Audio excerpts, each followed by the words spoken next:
para, pai, para. Tá me irritando. Oh, filho, eu estou te irritando, então eu vou parar. Não pode provocar ira, né? Então tem o papel do pai e tem o papel do filho. Lembrem-se que para ser pai tem que ter filho. Amém? E para ser filho tem que ter pai. Então aqui nós vemos esses dois papéis já apontando aqui, né? Nós vemos esses dois papéis já sendo representados na vida de Abraão e na vida de Isaac. Amém? Aí o Abraão responde, olha só, Deus proverá para si, meu filho, o cordeiro para o holocausto. E seguiam juntos.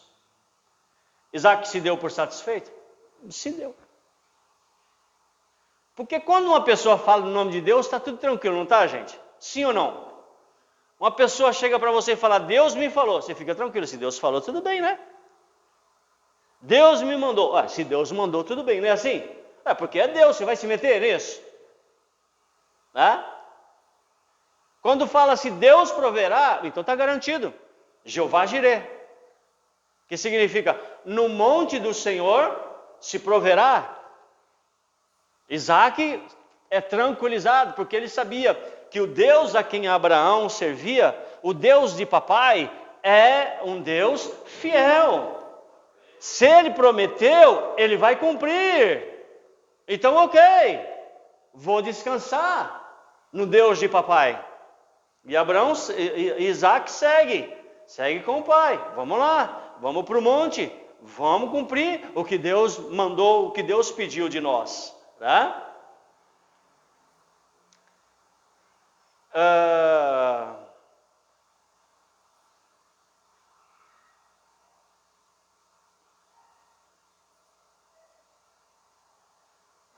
O versículo agora é o 9. Chegaram ao lugar que Deus lhe havia designado. Ali edificou Abraão um altar, sobre ele dispôs a lenha. E aí o que ele fez? Amarrou Isaque, seu filho, e o deitou no altar em cima da lenha. Então você não vê Isaque aqui esboçar nenhuma reação. Isaac, como jovem, não tinha condições de enfrentar o pai e falar assim, não vai me amarrar coisa nenhuma não. Vai o senhor aí, deita o senhor aí. Eu vou amarrar o senhor fica aí. Se ele fosse teimoso, é claro, né? Se fosse teimoso, não, se ele fosse um jovem mal educado, desobediente, né? Que não tinha submissão ao pai, né? Ou então saia correndo, descia, tchau, fui. Vou embora, o senhor fica aí, que esse negócio aí de me amarrar e querer me colocar no altar. Aí que acontece? A gente começa a ver o quanto Isaac começa aqui a despontar como aquele que é em quem Deus cumpre a promessa. Porque uma coisa é a promessa feita. Diga, uma coisa é a promessa feita. E outra coisa é a promessa ser realizada. Amém? Então Deus faz a promessa a Abraão. Mas em quem que Deus realiza a promessa? Em Isaac. Deu para entender? Amém? Abra um parênteses aqui para pai e filho. O filho precisa entender que ele é a herança de Deus. Diz a palavra, herança do Senhor são os filhos. Amém? E se o pai tem a fé de Abraão, não só de Abraão, a fé de Isaac, né? A fé de Jacó, a fé em Cristo, a fé bíblica. Qual é a sua regra de fé e prática? É o que a gente pergunta para as pessoas, mas poderíamos perguntar para os pais hoje. Qual é a sua regra de fé e prática? Minha regra de fé e prática é a palavra de Deus, as Escrituras Sagradas. E como é que você crê? Eu creio que as Escrituras Sagradas, elas são divinamente inspiradas por Deus. Quer uma explicação melhor, maior? Eu creio, desde os 5 solas que foram proferidos lá na Reforma Protestante por Martinho Lutero. Só a Bíblia, só o Espírito Santo, só Cristo, só Deus e só a fé. Tem a palavra, né? Que é a Bíblia. É só a Bíblia, só a graça, só a fé, só um Deus e só o Espírito Santo. É isso? Esqueci de algum? Vamos falar em latim para ver se a gente consegue. Sola fide, sola gratia, sola Spiritu, sola Christus, sola Scriptura, só deu glória. Então são 6 os seus solas? 5 solas. Gratia, fé, Cristo, Escritura e só Deus a glória, né? Agora, se alguém chega para você, e como o apóstolo Pedro, ele nos exorta, isso é uma exortação, como a filhos. Alguém chega para você e pede a razão da sua posição ou da sua vida em Cristo. Qual é a razão? Qual é a razão? A minha razão é que eu creio que Jesus, ele morreu sim, foi sepultado, ao terceiro dia ele ressuscitou e um dia ele vai voltar para me buscar. Essa é a minha razão. É por isso que eu tenho fé em Cristo. Essa é a minha esperança em Cristo. O problema é que às vezes as pessoas, elas, infelizmente por serem ensinadas ou quererem ser ensinadas erradamente, qual é a sua razão? Ele me deu um carro. Qual é a sua razão? Ele me deu uma casa. Só a sua razão? Ele me curou. Qual é a sua razão? Eu tenho um casamento. Tudo bem, dá o testemunho. Mas vem cá, qual é a sua razão? Por que é que você busca Cristo? Por que Jesus Cristo é o seu Senhor e seu Salvador único e exclusivo? O Senhor diz: eu vou, mas eu vou voltar e vou buscar vocês, para que onde eu estiver, vocês estejam também. Essa é a razão. A minha razão, eu sou peregrino, estou andando aqui, mas um dia eu vou subir. A minha pátria não é essa, eu estou desejando, eu estou ansiando uma pátria diferente. Estou para subir, vou com Cristo reinar. Essa é a minha razão. É minha razão. Amém? Precisa muito disso. Eu não sei se vocês perceberam que quando a gente está numa outra pátria, numa outra nação, a gente não fica à vontade. Já perceberam isso? Esses dias eu deparei com bolivianos. E eu até falei, vem cá, eu vejo o povo boliviano como um povo calmo, pacato, tranquilo, né? E um deles me deu uma resposta muito interessante. Eles falaram assim, que é o seguinte, a gente tem que andar na linha, para a gente não ter nenhum problema com a justiça. Uma coisa interessante, a pessoa não está no país dela, e ela está num país em que se ela começar a errar, ela pode ser o quê? Deportada, e ter que voltar para o país dela, entendeu? Aí nisso o Senhor me falou, me ministrou, poxa, então o crente tem que ser assim. A gente não pode estar aqui nessa terra, né? E se acomodar aqui, achar que a gente pode fazer o que quer, viver de qualquer maneira, e achando que vamos ficar por aqui mesmo. Não, nós temos que estar aqui, mas temos que estar incomodados, porque a nossa pátria é a Jerusalém celestial. Não temos que querer viver aqui.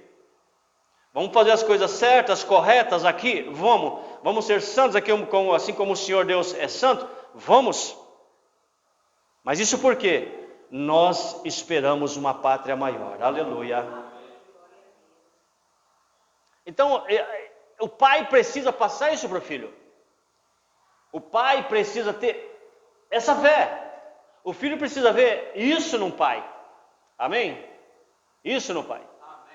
Essa semana também uma pessoa me questionou e falou acerca dessa questão de a gente estar passando a nossa fé para os nossos filhos. E ela falou, realmente se você tem ensinou para tua filha, né, acerca da palavra de Deus, dos princípios de Deus, então você não vai ter nenhuma culpa se ela desviar, se ela não querer seguir esse caminho, porque você fez a sua parte, você ensinou. Agora, se você não ensina, se você não passa essa grande herança que você tem, a sua fé para o seu filho, então você é culpado. Nesse caso, Abraão, ele não tem nenhuma culpa, porque se tem uma coisa interessante, né, dentre tantas coisas na vida judaica, né, é que, inclusive, quando você vê no Velho Testamento, era uma coisa muito radical. Lembra lá de Elias, quando ele está lá com os 400 profetas de Baal, os 450 profetas que comiam na mesa de Jezabel, ao todo de 850 feiticeiros. Ali Elias coloca à prova a fé do povo. Quando Elias combate contra todos esses profetas pagãos, com esses servos de Satanás, Elias chega para o povo e fala assim: ó Israel, agora vocês decidem quem vocês querem servir. O Deus que responder com fogo é esse o Deus verdadeiro. E aí Deus, ele vem com fogo sobre o altar que Elias tinha preparado. E o que o povo falou? Só o Senhor é Deus, só o Senhor é Deus. De forma radical, ou vocês servem a Deus ou servem a Baal. Aí nós vemos um outro servo de Deus, né? Esse servo de Deus, se não me falha a memória, Josué. Chega para o povo e fala: vocês decidam o que vocês vão fazer. Vocês estão numa terra que tem Deus de tudo quanto é jeito. Vocês decidem a quem vocês vão servir. Eu e minha casa, porém, serviremos ao Senhor. Então a decisão, a posição, o posicionamento era muito radical. Ou é ou não é. Ou era Deus ou não era. Ou era o único Deus, o Deus de Israel, ou não era. Por isso que quando Deus vinha com bênção, era rápido. Deus abençoava e pronto, acabou. A resposta era rápida.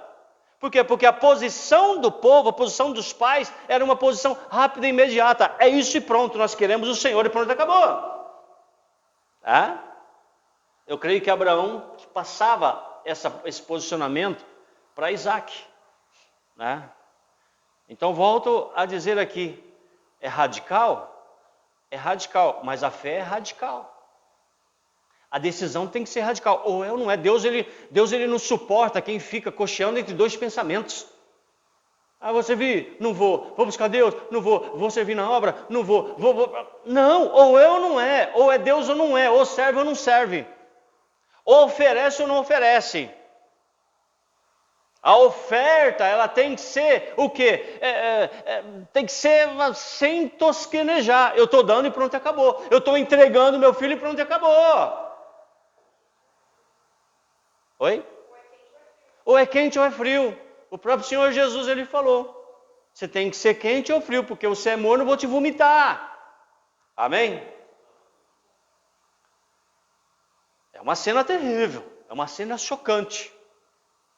Mas isso o propósito, eu creio, de Deus, o propósito das Escrituras, não é mostrar um radicalismo, né, nas ações aqui do povo, não. Mas é mostrar o quanto que a obediência, ela funciona. O quanto que uma pessoa que quando serve a Deus, busca a Deus, Deus não desampara, Deus é sempre fiel. A fidelidade de Deus, ela não tem dúvida. Quando eu obedeço, quando eu estou em obediência, eu sou abençoado. Não tem o aben, não, é abençoado. Ou suado, não, é abençoado. É isso que Deus tenta ensinar para o povo aqui, mas não ensinar a violência, filho, tá bom, o radicalismo, não. Vocês entendem, sim ou não? É isso.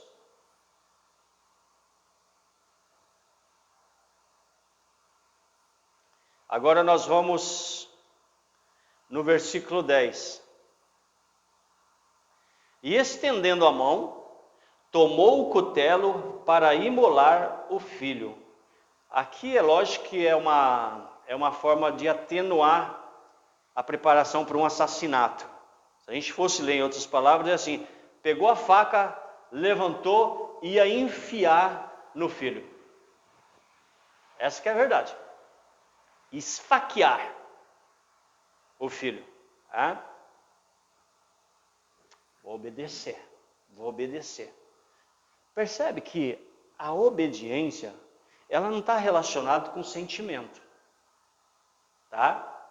A obediência, ela está muito ligada à fé, porque a fé, ela não está nada relacionada com o sentimento. Abraão nos mostra aqui que ele estava determinado. Abraão, ele já foi para fazer isso. Não tem, eu já até falei, eu expliquei para vocês, não tem tipo assim, dou-lhe uma, dou-lhe duas, dou-lhe três, e olhar para cima, cadê a provisão de Deus? Vamos lá de novo, aguenta aí, Isaac, e dou-lhe uma, e dou-lhe duas, e olhar, né? Eu imagino se fosse assim, o próprio Isaac, olha aqui, pai, o que eu faço?